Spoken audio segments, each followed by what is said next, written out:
ఆంధ్రప్రదేశ్ ముఖ్యమంత్రి జగన్మోహన్ రెడ్డిపై రాయి దాడి కేసు గురించి సమగ్ర విచారణ చేసి నివేదికను అందజేయాలి అంటూ కూడా రాష్ట్ర ఎన్నికల సంఘం విజయవాడ సిపికి అలాగే ఇంటెలిజెన్స్ టీంకి ఆర్డర్స్ ఇచ్చినటువంటి నేపథ్యంలో ఈ అంశానికి సంబంధించి మనతో మాట్లాడేందుకు ప్రముఖ సీనియర్ జర్నలిస్ట్ దుర్గాకుమార్ గారు మనతో ఉన్నారు. సార్తో మాట్లాడదాం. Sir hi sir.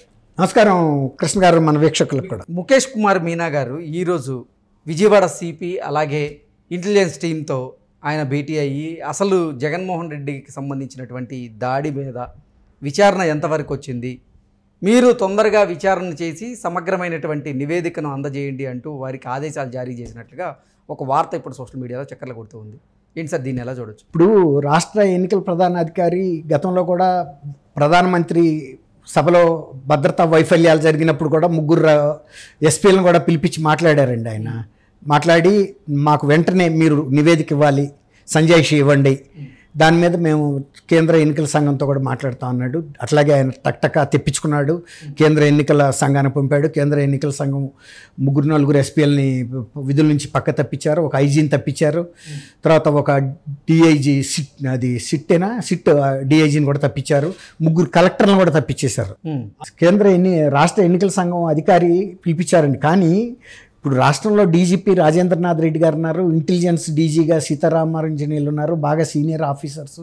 తర్వాత రవిప్రకాష్ గారు అక్కడ ఐజీగా ఉన్నారు. వీళ్ళు వెంటనే అసలు ఇప్పుడు జరిగింది ముఖ్యమంత్రి మీద అటాక్ అని సజ్జల రామకృష్ణారెడ్డి గారు చెబుతున్నాడు కదా, అదేదో కంకర్రాయి ఇసిరారనేది కాదు పాయింట్. అక్కడ దాన్ని చాలా కోల్డ్ బ్లడెడ్గా ఒక జాతీయ స్థాయి కుట్ర జరిగింది, పెద్ద పెద్ద వాళ్ళంతా ఇన్వాల్వ్ అయ్యారని ఆయన చెప్తున్నాడు కదా. అలాంటప్పుడు ముందు వీళ్ళ స్థాయిలో వీళ్ళు ఇన్వెస్టిగేట్ చేసి ఒకవేళ కనుక వీళ్ళకి సాలేదనుకోండి, లోతు వీళ్ళు అందుకోలేకపోయినప్పుడు సిబిఐకి చేయొచ్చు వీళ్ళే రెఫరెన్స్. అసలు వీళ్ళు ఆ ప్రయత్నమే చేయకుండా ఇప్పుడు ఆయన పిలిపించారు, ఆయన దగ్గరికి వీళ్ళు వెళ్ళారంటే అసలు వీళ్ళు కదా చేయాల్సిన పని. ఫస్ట్ వీళ్ళు అవసరమైతే వీళ్ళే స్టేట్ ఎలక్షన్ కమిషనర్ దగ్గరికి వెళ్ళి రాత్రి జరిగిన దాడిలో మేము సమీక్షించుకున్నాము, దర్యాప్తు ముందుకెళ్తుంది, ఇది జరిగిందని ఒక పిక్చర్ ఆయనకి ఇవ్వాలి. చీఫ్ మినిస్టర్ మీద జరిగిన దాడికి ఆయన పిలిపించారాక వీళ్ళు ఆగకూడదు కదండి. బాధ్యత మెయిన్గా వీళ్ళ మీద ఉంది.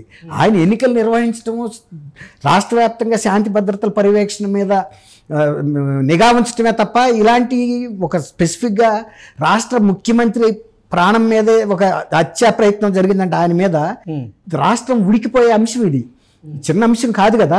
ఆయన్ని అక్కడే ఉంచి కదపకుండా అక్కడ మీటింగ్ ఇంకా అలౌ చేసి వీళ్ళందరూ కూర్చుని ప్రొటెక్ట్ చేయాల్సిన మినిమం. ఇప్పుడు ఏదైనా ఒక ఇంజరీ జరగగానే ఫస్ట్ ఎయిడ్ వేసేస్తారు కదండి. నిన్న ఆయనకి బ్యాండేజ్ వేశారు, అక్కడ మీరు చూశారో లేదో. ఆ బ్యాండేజ్ వేసినట్టు చేయాలి వీళ్ళు కూడా, వెంటనే ఆయన్ని కమ్ముకోవాలి చుట్టూతో. మొన్న అంగళ్ళ దగ్గర చంద్రబాబు నాయుడు గారి మీద హత్య ప్రయత్నం, ఆయన మీద దాడి జరిగినప్పుడు నేషనల్ సెక్యూరిటీ గార్డ్స్ వెంటనే ఆయనకి బుల్లెట్ ప్రూఫ్ పెట్టేశారు, పలకల్లాగా ఉంటాయి వాటిని గార్డ్స్ అంటారు, స్టోన్ గార్డ్స్ అని. వాటిని పెట్టాలి. అసలు వీళ్ళు స్టోన్ గార్డ్స్ అన్న వెంట తీసుకెళ్లారా? రోడ్ షోలో ఏదైనా జరగచ్చు కదా. పక్కనుండి వాళ్ళ దగ్గర కేన్తో అల్లిని స్టోన్ గార్డ్స్ ఉంటాయి, అవి కాకుండా ఫైబర్తో వచ్చినాయి. ఇప్పుడు అలాంటివి పెట్టాలండి, డాల్ లాగా అనమాట. ఎటు నుంచి వస్తుంటే అటు పెట్టేసి ముందు సేఫ్గా ఇన్ని కిందకి తీసుకెళ్ళిపోవాలి.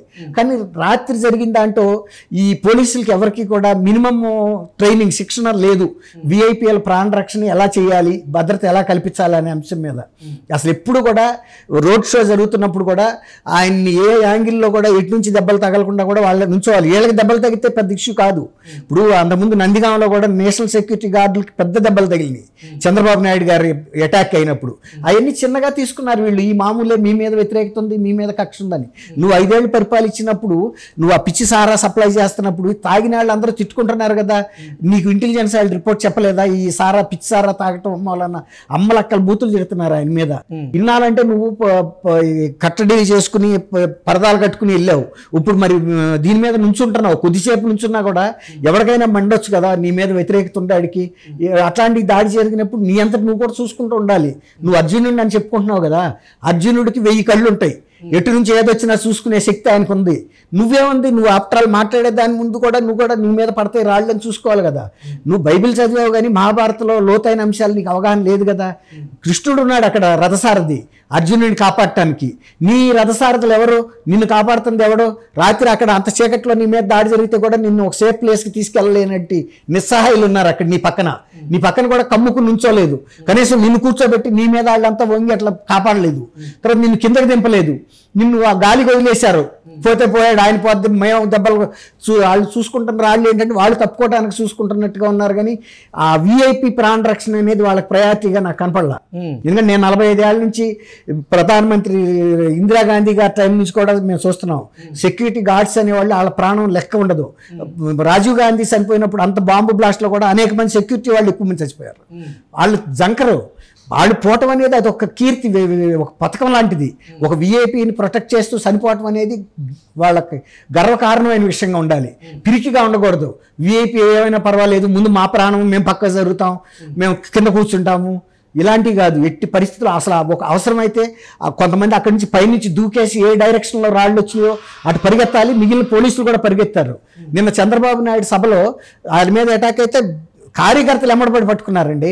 జనం ప్రజలే పట్టుకుంటారు. ఎవడన్నా ఇప్పుడు నా పక్కన కూర్చుని ఆయన మీదకి చెప్పేస్తే మనం చూస్తా కూర్చుంటా, వాడిని ఎవడరా నువ్వని మనం పట్టుకోమా, చేయి పట్టుకుని పోలీసులు పిలవమా, వీడే చెప్పిస్తుందని. అట్లా ప్రజల్లో ఉన్నప్పుడు ముఖ్యమంత్రి మీద అటాక్ చేయడానికి ఎవడు కూడా సాహసించరండి. ఎంతో భద్రత ఉంటుంది అక్కడ. అట్లాంటిది ముఖ్యమంత్రి మీద అటాక్ అనేది వీళ్ళు ప్రీ ప్లాన్డ్గా వీళ్ళు ఐప్యాక్ టీం వాళ్ళు ఇచ్చిన స్కీము ప్రకారం చేసి అది సరిగ్గా అమలు చేయలేక ఫెయిల్ అయ్యి ఇవాళ ఆఖరికి మినిమం కర్టిసీగా 2 రోజులు దర్యాప్తు చేసామన్న మమ అనిపించాలి కదండి. ఆ దర్యాప్తు చేసే ఓపిక అవసరం మాకు లేదన్నట్టుగా పోలీస్ వ్యవస్థ ఒక డిక్లేర్ చేసేసింది 2 లక్షల బహుమతి. ఇది ఎక్కడన్నా ఉందండి ఇది? నాకైతే విచిత్రాతిగా ఉంది ఇది. అసలు ఆయనకి ఎంత అవమానం, ఒక ముఖ్యమంత్రి ప్రాణానికి ఇంత విలువ లేకుండా చేశారని. అసలు దాని మీద సమీక్ష జరగాలి, ఉన్నత స్థాయి సమీక్ష. అసలు ఎట్టా ఫెయిల్ అయ్యారు, ఫెయిల్ అయిన ముందు ఆ బస్సు మీద ఉన్న మొత్తం సెక్యూరిటీ వాళ్ళని అందరినీ తీసేసేయాలండి. ఇప్పటికే డిస్మిస్ చేసేయాలి. ఎందుకంటే ఆ ప్రాణం అదే బుల్లెట్ అయింది అనుకోండి, రాయింది సరిపోయింది. అయినా కూడా అక్కడి నుంచి ఎందుకు తీయలేదు ఆయన్ని? అంటే వాళ్ళు కుమ్మక్కయ్యారు అవతల వాళ్ళతో. ఇప్పటికే ఈ దాడికి సంబంధించి అనుమానితుల్ని అదుపులోకి తీసుకొని విచారణ చేస్తున్నట్లుగా కూడా పోలీసు వారు ముఖేష్ కుమార్ మీనా గారికి చెప్పినట్లుగా ఒక వార్త అంటే ముఖేష్ మీనా గారు క్రాంతి రాణా టాటా ఆయన కమిషనర్ని పిలిచాడు, రవిప్రకాష్ ఐజీని పిలిచాడు, ఇంటెలిజెన్స్ ఆఫీసర్స్లో టాప్ వాళ్ళని పిలిచారు. సీతారామన్ గారు వెళ్ళారో లేదో తెలియదు మనకి, పని వెళ్ళారు అనుకుందాం. ఇప్పుడు నిజంగా కనుక వాళ్ళు అరెస్ట్ చేసి ఉంటే ఇవాళ మధ్యాహ్నమే ప్రకటించేశారు ఈ రివార్డు, ఎవడన్నా మాకు చెప్పండి, మా క్లూ దొరకటం లేదని. ఇక అక్కడికి వెళ్ళి మేము అరెస్ట్ చేశామని చెబితే అది ఫ్యాబ్రిక్. అంటే అనుమానితులను అదుపులోకి తీసుకున్నట్లుగా చెప్తున్నారు. అనుమానితులు రాత్రే జరగాలండి, వెంటనే పరిగెత్తాలి సార్. కుక్క మన కరిసి పరిగెత్తుంటే ఎమ్మడిపడి రాళ్ళని ఇస్తాం కదండి, మనం వదిలేస్తామా? వదలం కదా, దాన్ని కూడా గాయపరిచే ప్రయత్నం చేస్తాం కదా. అట్లాగే ఎటు నుంచి స్టోన్ వచ్చిందో ముందు ఆ వైపు దూసుకెళ్లారు రాత్రి పోలీసులు. అదొక ఇండికేషన్, కరెక్ట్గా ఆ బిల్డింగ్ నుంచి వచ్చారని చెప్పడానికి. స్పందించలా, కూర్చున్నారు బెల్లం కొట్టిన రాళ్ళలాగా. ఇప్పుడు చెబితే ఎవడన్నా నమ్ముతాడు ఇది? అది ఆటోమేటిక్ స్పందన రావాలండి. నేను పవన్ కళ్యాణ్ ఎవరికైనా ట్రైనింగ్ ఇచ్చాడు, రే నా మీద ఏమన్నా రాళ్ళు వేస్తే వాళ్ళని పట్టుకోండి అని. కార్యకర్తలు వెంటనే స్పందిస్తారు. కార్యకర్తలు న్యూట్రల్ పీపుల్, మీలాంటి ఆడు నాలాంటి ఆడు వెళ్తే కూడా ముఖ్యమంత్రి వెహికల్ మీదకి ఎవడో చూడపోయినా ఆడు ఇసిరితే ఇదిగో వీడేనండి ఇసిరిందని మనం దగ్గరుండే పోలీస్ స్టేషన్ చెబుతాం, పోలీసుని పిలుస్తాం కదా. అది విట్టి మాట సార్. వాళ్ళు రాత్రి దూసుకెళ్ళిపోయేవాళ్ళు. అటువంటి సంఘటన జరుగుంటే పోలీసులు ఒకవేళ దూసుకెళ్ళలేదంటే రాత్రి సెక్యూరిటీగా ఉన్న మొత్తం పోలీసులు కూడా సస్పెండ్ చేయాలి. ఓకే, ఎందుకంటే వాళ్ళు స్పందించాల్సిన స్పీడ్లో స్పందించలేదు. Okay sir, thank you so much. Thank you Krishna గారు, మన వీక్షకులు కూడా నమస్కారం.